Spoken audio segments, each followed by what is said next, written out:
Assalamualaikum warahmatullahi wabarakatuh. Perkenalkan, nama saya Jihan Fadila Muhammad, mahasiswa aktif semester 4, jurusan Pendidikan Guru Sekolah Dasar, Fakultas Ilmu Pendidikan Universitas Negeri Gorontalo. Di sini saya akan memaparkan salah satu rencana pelaksanaan pembelajaran atau RPP, di mana di dalam RPP tersebut terdapat soal yang terdiri dari ranah afektif, kognitif, dan psikomotorik. Video ini saya buat untuk memenuhi tugas mata kuliah asesmen pembelajaran yang diampu oleh Ibu Vika Muniati Arifin SPD MPD. Baik, langsung saja di sini rencana pelaksanaan pembelajaran untuk satuan pendidikan sekolah dasar. Kelas 6, semester 2, tema 1, subtema 1, muatan terpadu ilmu pengetahuan sosial, pembelajaran 3, alokasi waktunya 1 hari. Kita masuk yang pertama, ada kompetensi inti. Yang pertama yaitu menerima dan menjalankan ajaran agama yang dianutnya. Yang kedua, memiliki perilaku jujur, disiplin, tanggung jawab, santun, peduli, dan percaya diri dalam berinteraksi dengan keluarga, teman, dan guru. Yang ketiga, memahami pengetahuan faktual dengan cara mengamati dan menanya berdasarkan rasa ingin tahu tentang dirinya, makhluk ciptaan Tuhan, dan kegiatannya dan benda-benda yang dijumpainya di rumah dan di sekolah. Yang keempat, menyajikan pengetahuan faktual dalam bahasa yang jelas dan logis, dan sistematis dalam karya yang estetis, dalam gerakan yang mencerminkan anak sehat, dan dalam tindakan yang mencerminkan perilaku anak beriman dan berakhlak mulia. Yang berikut ada kompetensi dasar. Di sini ada dua. Yang pertama, 3.1, mengidentifikasi karakteristik geografis dan kehidupan sosial budaya, ekonomi, politik di wilayah ASEAN. 4.1, menyajikan hasil identifikasi karakteristik geografis dan kehidupan sosial budaya, ekonomi, dan politik di wilayah ASEAN. Selanjutnya ada indikator. Di sini ada 3 indikator. Yang pertama yaitu membaca informasi pengertian ASEAN. Yang kedua, mengidentifikasi karakteristik geografis negara-negara wilayah ASEAN. Dan yang ketiga, menyajikan hasil laporan yang berhubungan dengan karakteristik geografis negara-negara di wilayah ASEAN. Yang berikut yaitu tujuan pembelajaran. Di sini ada 5 tujuan pembelajaran. Yang pertama, dengan menyimak penjelasan guru, siswa mampu memahami pengertian ASEAN. Yang kedua, melalui tanya jawab, siswa mampu menyebutkan negara-negara ASEAN. Yang ketiga, melalui tampilan PowerPoint, siswa mampu memahami karakteristik geografis di wilayah ASEAN. Yang keempat, melalui diskusi, siswa mampu membuat laporan yang berhubungan dengan karakteristik di wilayah ASEAN. Yang kelima, setelah berdiskusi, siswa mampu memaparkan hasil laporan yang berhubungan dengan karakteristik di wilayah ASEAN. Yang berikut untuk materi pembelajaran, di sini ada dua. Yang pertama, pengertian ASEAN, dan yang kedua, karakteristik geografis negara-negara di wilayah ASEAN.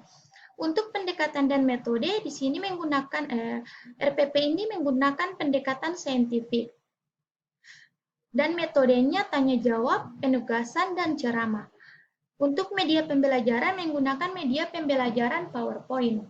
Sumber belajar, buku tematik siswa tema 8, dan internet. Selanjutnya, kita masuk dalam langkah-langkah pembelajaran. Langkah-langkah pembelajaran terdiri dari kegiatan pendahuluan, inti, dan penutup. Di sini saya tidak akan menjelaskan apa saja langkah-langkah pembelajaran, tetapi akan sudah saya tampilkan. Yang berikut kita masuk dalam penilaian.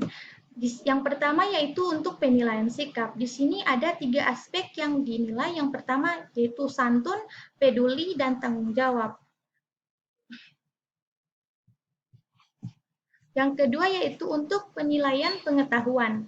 Untuk penilaian pengetahuan, untuk rubrik pertanyaan di sini ada 5. Untuk bobot soalnya di tiap soal berbeda. Soal pertama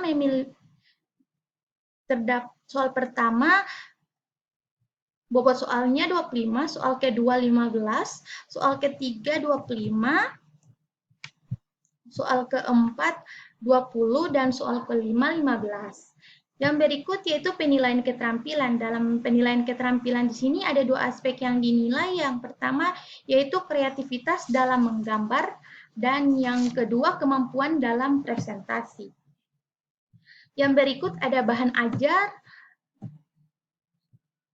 Sini bahan ajarnya tidak akan saya jelaskan.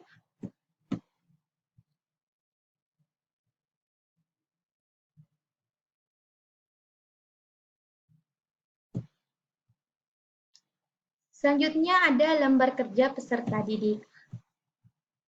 Di sini untuk lembar kerja peserta didik diberikan alokasi waktu 20 menit dan para siswa dibagi kelompok dan beranggotakan 3 orang. Di sini ada kompetensi dasar dan indikator yang sudah saya baca tadi di atas. Dan yang berikut ada langkah-langkah kegiatan, ada 4 langkah-langkah kegiatan. Yang pertama, tulislah nama lengkap. Yang kedua, jawablah pertanyaan-pertanyaan yang terdapat pada LKPD. Yang ketiga, jawaban ditulis pada kolom. Dan yang keempat, selamat bekerja. Di sini ada 5 soal yang terdiri dari ranah afektif, kognitif, dan psikomotorik. Untuk soal nomor 1, termasuk dalam ranah afektif. Di sini soalnya tuliskan menurut pendapatmu apa yang dimaksud dengan ASEAN.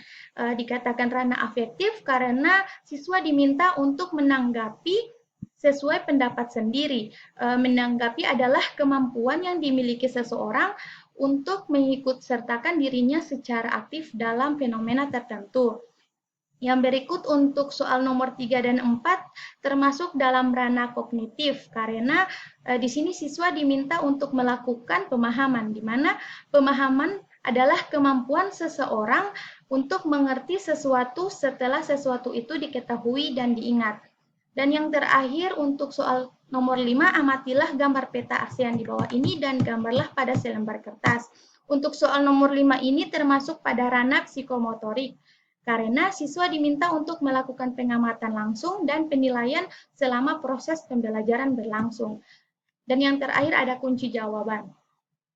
Baiklah, itulah pemaparan rencana pelaksanaan pembelajaran yang di dalamnya terdapat soal yang terdiri dari ranah afektif, kognitif, dan psikomotorik yang saya buat. Wabillahi taufiq wal hidayah. Wassalamualaikum warahmatullahi wabarakatuh.